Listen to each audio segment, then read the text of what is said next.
Thousands of new STLs get released every single month. Let me show you the best new ones in categorized lists. Let's start off with the art category today. Up first for our 3 art prints, we have the Dragon Head. This is a 5.9 hour print that I use this beautiful copper filament for, and I love the way that this one turned out. It catches the light just right at certain angles, and it is a good looking print. It's one of those prints that you really can't tell it's 3D printed until you really get up close and personal. Then you can see the layer lines, but at a distance, you can't tell at all. This print has quite a lot of support removal, I'm not gonna lie to you, but with modern day slicers and auto supports, this is really not a problem at all. You just gotta pop them off one by one, or 2 or 3 at a time, whatever you want to do, get them all off, and bam, you're left with an amazing looking print. This is one of those prints that would also look really good if you wanted to go the whole entire distance and sand it down and paint it a really cool color. This is a print that you'd want to do that with because it looks like a statue. Although I'm really happy with my decision on filament for this one. Let me know what you think in the comments. Up next in the art category, we have the Lotus Lamp. This is by far one of my favorite prints of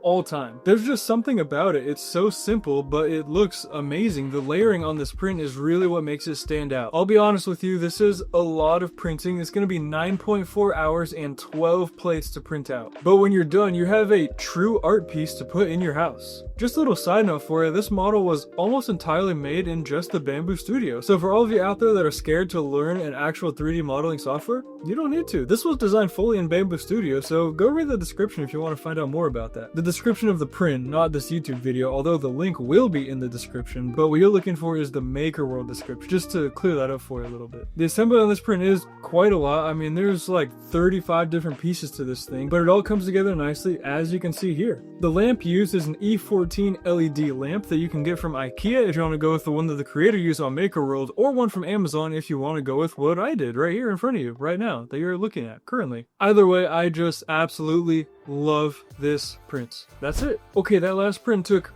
quite a long time. Let's scale down a little bit with a 20-minute print, why don't we? I mean, that's pretty quick. We're not quite to the under 1 hour category yet, but that is a quick print. This is the mini modern Christmas tree. I know it's only November, but it's about time to start thinking about printing out those Christmas decorations because you want them to be ready for December 1st, so you can just go put them out and decorate as soon as possible. Of course, there's going to be a whole nother video just for Christmas prints, but let's just start easy with a 20-minute print. And subscribe if you don't want to miss that Christmas video, and also help me reach my goal of hitting 50k. We're just right there. We're so close. What I love about this print is the quantity that you can produce in a really short amount of time. Yes, it's 23 minutes for one tree, but you could also print out an entire forest of these things in only a couple of hours. What you do with this forest is really up to you, honestly. You could just throw these on a shelf and it would look really cool with such a high quantity of it. Or you could throw them in a jar as a decoration, or do pretty much anything you want with it. With the last art print being 20 minutes, I feel like it's only right that we transition to the under 1 hour category. Yes, all these prints are going to take less than 1 hour. Not combined, but individually less than 1 hour. I just feel like I need to specify that in case you were curious. Starting off with the Pocket Double Carabiner, which, a lot like the trees, is a 20-minute print. However, this one is more practical than decoration. It does literally exactly what you'd expect it to do. There are no surprises here, except for the fact that it actually kind of locks into place, which I really like. I will give you a bit of a warning though. This is a print in place print, but be very careful the first time that you unsnap it. I might have had to print a second one because there was a little bit of an accident with the first one, but even with printing out a second one, it still only took 40 minutes, so we could break 2 of them and still have a working one in under 1 hour. Although if you're just careful and not in a rush, you really don't have anything to worry about. Then you can attach this to your 3D printed key holder because everybody has one of those, right? And you're good to go about your day. You can attach this to your belt or just use it to hang up on the wall, or whatever you need this print for, you can use it for, but it's there and it works and it's practical, and guess what? It's under 1 hour. The next under 1 hour print is this customizable funnel tray. Yes, it's fully parametric. We'll talk about that more later. I know what you're thinking. It does say 1.3 hours when you go to print it out, but if you look at the print profiles, there's another one that's called Fast Funnel Tray, which is faster. I know you wouldn't have guessed it, but it is, and it's also by the same designer, and it takes 55 minutes. That's perfect for the under 1 hour category if you ask me. What do you need one of these for? A whole lot of things, to be honest. It mostly reminds me of those really satisfying pharmacy videos of the pharmacist counting out the medications. This is perfect for counting out your 3D printed pumpkins, or maybe your screws and your nuts and bolts. If you need to separate them, count them out, see how many you have. This is perfect for that. And then when you're all done, you can easily just pour it into a jar or a container or whatever you're storing these in because it has that funnel in the corner of it. I know it didn't really work that great for the pumpkins, but let's be honest, this is not meant for pumpkins. This is more meant for that nuts and bolts type of thing, and look at how well it works for that. Like I said earlier, this print is fully parametric, meaning you can go into Maker World, click that customize button, and change the length, the width, the corner radius, the height, or the spout width. Literally everything about this print can be changed directly online. Then you can just send it to your printer and get a fully customized funnel tray printed out to your needs. This is honestly one of my favorite features of Maker World by far. This parametric stuff is game changing. The final print in the under 1 hour category is this mini shoehorn. I know I may not be that old yet, but there are some shoes that are still hard to get on. This fixes that. It's totally not because I don't want to untie the shoes before I put them on. They're just hard to get on. That's totally not it at all. I'm not that lazy. But if I was that lazy and I wanted a way to just easily slip my shoes on without having to untie them, or just an easier way to get some of those hard to put on shoes on, this is what I would print out in only 46 minutes. It does exactly what you'd expect. It slips super easily onto the back of your shoe, and then guess what? Your foot is going to easily slip into the shoe. Exactly as advertised. There are no surprises here. I get that it kind of defeats the whole purpose of not bending down to put on your shoes because you still have to put this on the shoe. Honestly, I don't really have a solution to that problem. All I gotta say is this makes it easier to put your shoes on. That's it. Okay, one more question for you. Let's say you don't have a 3D printer, or you need to print something out of nylon or ABS or ASA or some other exotic filament that you just can't print out of, or maybe you need something CNC machined, but you don't have the machine to do that. What should you do? Well, you should head on over to PCBWay, obviously. PCBWay is an online service where you can simply upload your STL file, whatever it is that you want made, choose the quantity, the size, the material that is printed out of, including nylon, which if you didn't know is hard to print out of, pick the surface finish, if you want to spray paint it, if you want it assembled, how you want to ship to you, add it to your cart, and they will get those made for you in 2 to 3 days and shipped out to you right away. Not only that, but they also offer CNC machining, sheet metal laser cutting and bending, and injection molding. So if there is something that you need made that you just can't quite make yourself, I'm willing to bet that PCBWay is what you need. And if you're more of an electronics guy, you need an actual electronic PCB made, they are 100% the people for that. It's quite literally in their name. Moving on to that practical print category, I want to play a little game with you guys. What do you think this is? Is it some sort of alien egg that's gonna hatch? Maybe it's a weird looking bowl to store all of your trinkets? It's actually none of those things, and maybe this will give you a little bit of a hint. Yes, this is a birdhouse or a bird feeder. It does kind of look like an alien egg, I'm not gonna lie to you, but this actually is meant for birds, and it might be a little bit more obvious when we throw this branch on there. This is a part of the Print for Nature collection by 3D Paint Lab on Maker World. The idea is that you're providing a home or some food for some birds in your area. Who doesn't want to support the bird population? Birds are fun to look at. This is quite a long print, over 5 hours if you pick the quickest one, or over 19 hours if you pick the longest one. And it takes 2 plates to print out, 1 plate for the actual birdhouse itself, and 1 plate for the stick that the birds are going to stand on. Can we also just appreciate how much this stick looks like an actual stick? A combination of the actual design itself and using Sunlu wood filament makes it look pretty legit. If you're going to print this out, I would recommend enabling supports. They are not enabled by defaults, but it kind of needs them if you look at some of these overhangs. It won't even add that much time to print either, I promise. Overall, what a great print for a great cause. I had fun last time, let's play that game one more time. What do you think this is? No, it's actually not a mutated version of Tars from Inception. This is actually a coat hook, and a very well designed one at that. I mean, just look at this mechanism. Everything hides away perfect and flush when you don't need it, and then whenever you need to go hang up your coat, just pull out one of the hooks and bam, you can hang your coat on it. But you only have to pull out as many as you need. There's not always 5 hooks hanging out. You can just pull out 1 or 2 or 3 depending on how many coats you're hanging up and hide the rest. It's even pre-built for spots to hang it on your wall. This is by far one of the most optimized and well thought of prints I've seen in a long time. This print will take you a little bit over 400 grams of filament and 8 hours to print out, but I think it is worth that investment. In fact, it's expandable, so if down the line you decide that you need to hang up some more of those coats, just print out more of these hooks and bam, you can extend this thing as long as you want. There's also another print profile for PETG and optimized strength if you're finding that your coats are a little bit too heavy for this thing to handle. I'll be honest with you, I printed this thing out of PLA and I do not foresee strength being an issue with this print.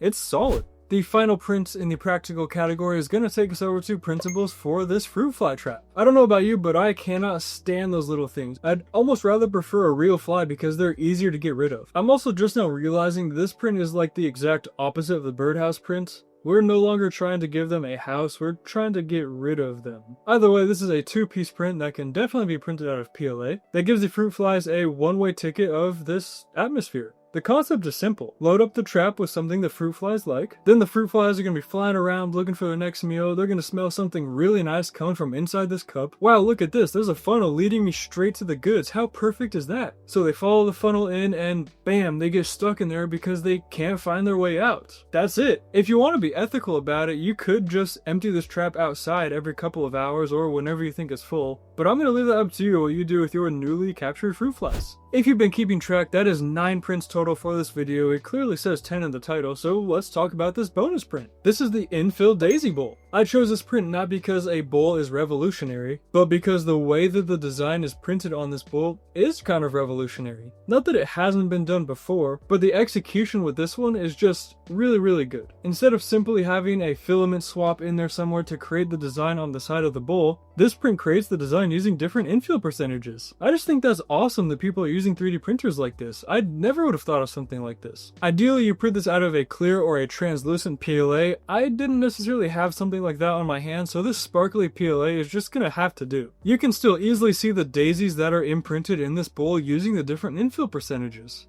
It's just a really cool concept that I had to show all of you. That's all I have for you all in today's video. I hope you enjoyed it. I hope you found something to print out. In fact, you should let me know what you're going to print out in the comments down below. Also, let me know if I missed the mark on this video or if you really liked it. It helps me tailor my future videos so they're more what you want to see. As always, I wouldn't mind if you click that subscribe button down there, but I want you to subscribe because you really want to subscribe and see new videos, not just because I'm telling you to. I would also like to take a moment before we end this video and give a huge thank you to Mr. Goats02 and his wife Grace. If for some reason you couldn't tell, there are a whole lot more names on the screen than there have been previously for channel members. That's because Mr. Go02 generously donated almost 100 subs in the Prusa mini livestream. I honestly don't know what compels somebody to do that, but thank you so much, and I think all those almost 100 people that you donated to also really appreciate it. If you missed out on the Prusa livestream, don't worry, there's gonna be more in the future, but if you want to see the previous ones, it's available to all the members right now on my channel, which thanks to Mr. Go02, there's a whole lot of you. If you want to see it too, and also see your name up on the screen in a future video, then you can just click that little member button, but of course, you don't have to do any of that. All I hope you do is enjoy this video, and promise me that I will see you later in a future video, and have a great rest of your day.